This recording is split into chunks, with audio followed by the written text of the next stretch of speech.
from Philadelphia, and I wanted to get on here to talk about this book I just finished reading.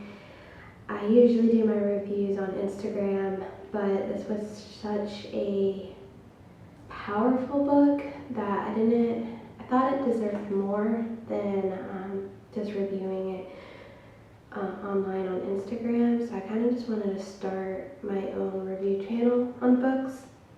And so this is my first one. The book I read was called A Little Life by Hanya Yanagihara, and I probably butchered that pronunciation. I really did try to find some different videos of people pronouncing it. That was my best shot.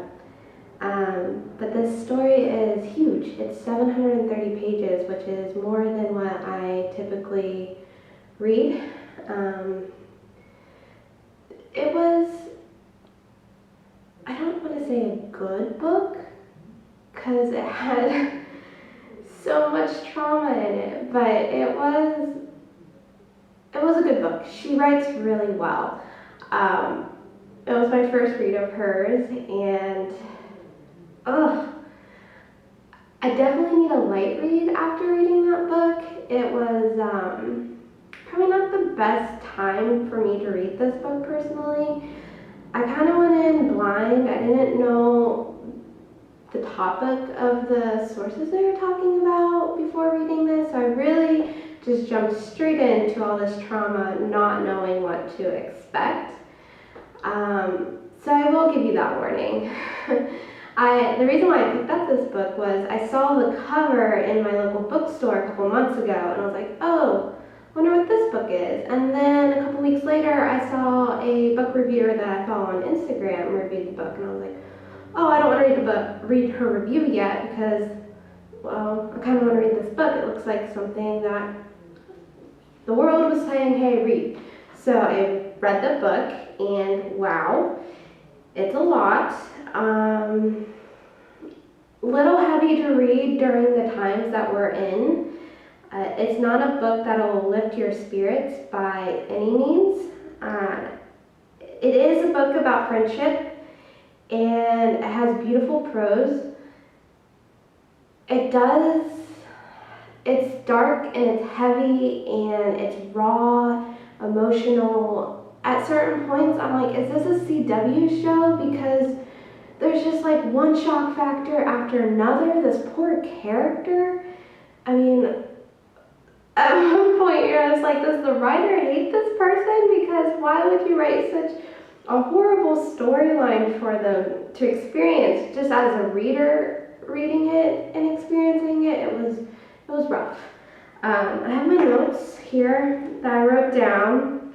So just to give you an idea what this book's about, it starts out about these four characters, these four guys. They're young, they're in their 20s, and it kind of feels like I'm watching the HBO series Girls for a second, because you have these four middle-aged, mid-20s. They're trying to figure out their life after college. And I was like, okay, this is cool, following the four lives of these men. And then, as the story progresses, the three other characters kind of become supporting actors, supporting characters, and you just focus on Jude and his story and how his three friends kind of play a role in his life, and how, as you get older, your friendships evolve, and sometimes they just completely go away, and how certain relationships really affect who you are and how you will become later on in life, and how your trauma, even though you only experienced it for maybe the first 15 years of your life, how that goes on and plays way past, and how, people just suffer for this one amount of time, and it completely changes the way you view the world and how you act and who you become. So that's kind of what the story is about, and this story takes place over 50 years. So you really do follow this man's life through and through. I will give you the warning. I kind of touched on it, but it has probably about every trigger warning there is to this story. You have abuse, you have child rape, human trafficking, suicide, cutting, physical abuse, verbal abuse. It's rough. It's a rough read. It's so emotional to see how this character is treated. And even though there is like a lot of shock value throughout this whole book, even if a person in real life had half of what happened to Jude happen to them, I mean, you know that's happened to some people in this world, and it's just heartbreaking to know that people suffer this much. So it is rough. It's a rough read. One of the reasons this book took me 2 months to read, and I'm a fast reader. I consume a lot of books. I mean, I probably read about 50 books a year, and this one slowed me down a lot just because I had to keep putting the book down because it was just too heavy and too surreal. It was weighing on me emotionally a lot during this. So, sorry, I look up when I think, so there's probably a lot of the video is gonna be that. But it was just a hard read, and what's worse about it is that the author almost writes Jude's story. It's so visceral and it's so hard and so many bad things happen to him. And Jude's biggest hang up is that if someone finds out half the stuff that has happened to him, people will abandon him and they will judge him and they will think he's disgusting. So you're almost guilty in a way as a reader if you do turn your back on him because you are doing the one thing that this character is afraid of. So it is beautifully written in that way, and I didn't catch on to that until after I closed the book and really thought about it. I'm like, wow, I played into what his biggest fear was, and that was being open and, you know, letting people see who he really is, because to see who he really is to see some of the worst people in the world, to acknowledge that there's people who will do this to someone, and the fact that it's hard to even accept Jude, because to accept Jude, you have to accept how evil people can be, and that to know that there are people who experience this, it's heart-wrenching. And the fact that, you know, me as a reader played into it, and I had to take a step away when Jude himself couldn't take that step out of his life. It's just kind of eye-opening, and I really feel for the character. And that's why I think this book is beautifully written, to have kind of that sort of reaction away from the text and just to realize I was impacted outside of the book. Let's see, what else do I want to talk about in this? Oh, one of the things I do love about this book is how contemporary the piece it is. You don't know what time it takes place in. Like, there's no time stamp on this. This book could have happened 30 years ago, it could happen 20 years ago, it could be now, it could be in the future. Like, there's no time stamp on it, which makes this a timeless piece. I don't know. I mean, there's no mentions of cell phones, technology. I mean, you just have this person really with the story, and it's just happening, and there's no cultural touchstones in it, so it really will hold up to the test of time, which I think is a great piece. It didn't lean on that also to keep the story moving, even though the story took place over 40 years or so. Let's just talk about William as a character. In my head, I don't know why, I just had like pictured Brad Pitt, but that's probably completely off of what the author wanted. But he is so loving, and he just wants to protect this person and his friendship. I'm not putting this in good words here. William understands, or is it William? It's Willem. Willem understands what it means to to love someone unconditionally, to accept that that their partner can't be everything for them, and to just he's just such a rock. So I feel like one thing I didn't understand in her writing, they spent so much time on this character, Brother Luke, which is fine, it's a huge part of who Jude is, but they didn't spend that much time on Dr. Trailer, and I just feel like, why? I mean, spoiler alert, so hold on, I'll let you pause it. I mean, Dr. Trailer is equally just as much of an important piece to who Jude is. First of all, I could have completely missed it. I didn't reread this. I just read the book last week. But, so I'm confused because Jude gets hit by the car, and then what? Do the police just find him in the field? I mean, they kind of allude that the police picked him up out of the field, but like, how did someone know he got hit by a car? Did Dr. Trailer turn himself in? Was there a witness? What happened? They didn't specify that in the book.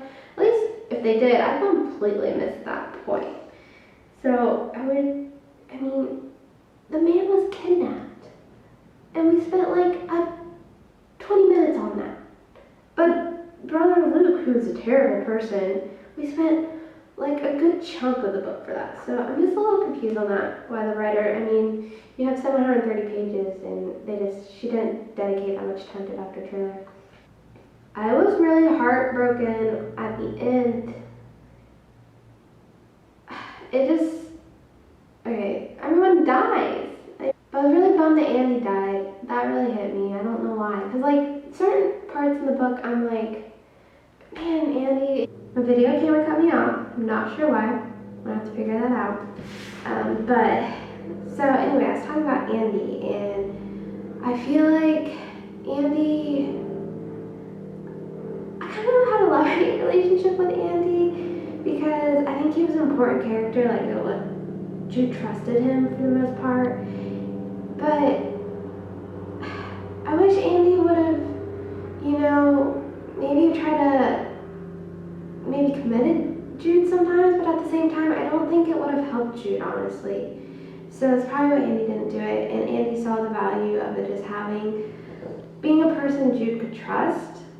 But that's another part I have an issue with the book, because in the book, when Andy tells Willem about his burn, and then we don't see Jude's reaction of how he feels that Andy did that, even if it was an accident. It completely kind of glazes over that, and I think that would have affected their relationship quite a bit. I mean, so I don't know why she didn't talk about that. So that was another kind of part in the story where I'm like, you had 730 pages, and for some reason you're talking about like JB's drug friend with yellow teeth, but what about his reaction towards Andy when Andy betrayed him? You gave me so much information and not enough information at the same time, but I won't hold that against you. So, I mean, I'd give this book 5 stars, but I'm not like happy about giving it 5 stars, because it's not like I would say it's a good book. I mean, it's a great book, but it's beautifully written. But it doesn't author.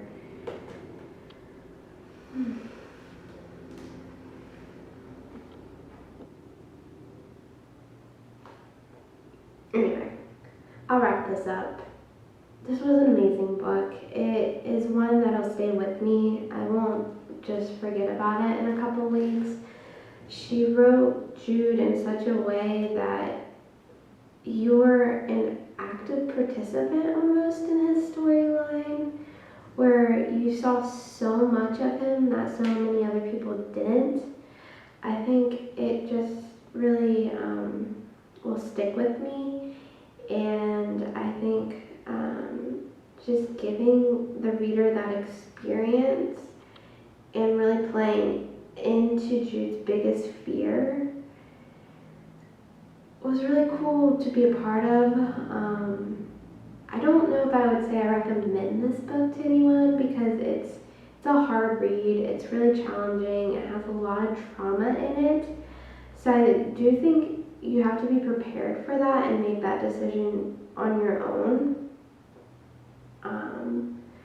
But it definitely is a book that will stay with you, which I think is important to have a couple of those books, not just ones that are garbage but easy to read. Like, it will stick with me for sure. And I'll definitely need like a palate cleanser after this book, and we'll need an easier, happier book to read just to kind of get over this one. But it was a great book. It was a lot of trauma. It was long. It definitely hurt my reading goal for the year, probably. It really slowed me down. Other than that, thank you for listening to me ramble. I mean, if no one watches this, it's at least a therapeutic process for myself. And it kind of helps me catalog the books I have read and organizes my thoughts just for myself. So I'll probably keep doing this and post more reviews on this channel. So if you do like reading and want to read along with me, I encourage you and reach out to me and we can have a book discussion. And I hope that you enjoyed this video, and let me know if you have any great book recommendations that you're reading right now. I'm currently reading Let's Talk About Race, 101 Ways to Be Zero Waste, and what's the other one I'm reading? Oh, I just started Red, White, and Royal Blue. So hopefully those will be a little bit easier reads. And I look forward to hearing from you. And thank you for listening to me ramble. I'm sure this is a hodgepodge of ideas, but I'll try to organize it into something. Thank you.